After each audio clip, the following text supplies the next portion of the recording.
अरे अब का करबुए काजल राघवानी, का करबुआ मर पाली हो।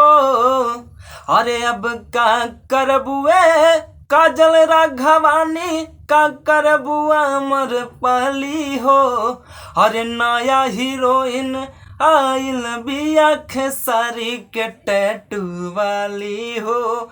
और नया हीरोइन पसंद बिया सबके नेपाल वाली हो। हाय रे गजब के लुके बाओ कर नैना काली काली हो। अरे हाय रे गजब के लुके बाओ कर अरे नैना काली काली हो। और नया हीरोइन आइल बिया खेसारी के टैटू वाली हो। अरे नया हीरोइन पसंद बिया सबके नेपाल वाली हो। आगे छौड़ी कैले जल्दी बिया हवा, मनवा भरल रहतौगे। आगे छौड़ी कैले जल्दी बिया हवा, मनवा भरल रहतौगे। अरे आरा हिला दी और छपरा हिला दी, अब पूरा भोजपुरिया में आगे लगा दी। अरे बक्सर हिला दी और बलिया हिला दी, पूरा भोजपुरिया में आगे लगा दी। आ कोयल के जैसन बोली बाओ कर तू लोग बजाई है थाली हो। आ कोयल के जैसन बोली बाओ कर तू लोग बजाई है थाली हो। और नया हीरोइन आइल बिया खेसारी के टैटू वाली हो। और नया हीरोइन पसंद बिया सबके नेपाल वाली हो। अरे नया हीरोइन आइल बिया खेसारी के टैटू वाली हो।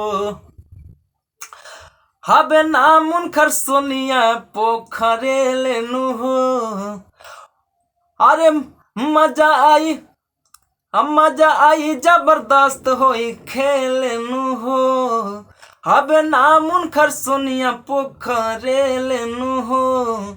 मजा आई जबरदस्त होई खेल नु हो। अरे उहे पीही दूध अब तू लोग खइहा छाली हो। अरे उहे पीही दूध अब तू लोग खइहा छाली हो।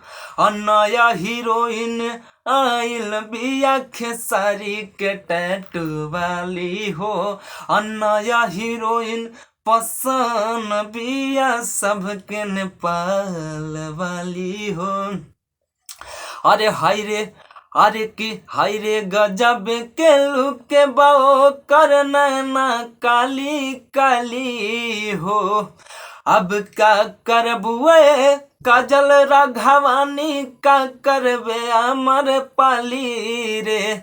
और नया हीरोइन आइल बिया खेसारी के टैटू वाली रे।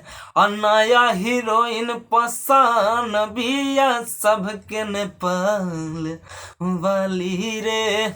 हाय रे गजब के लुके बाओ कर नैना काली काली रे। हाय रे गजब के लुके बाओ कर नैना काली काली रे। और नया हीरोइन पसंद बिया सबके नेपाल वाली रे।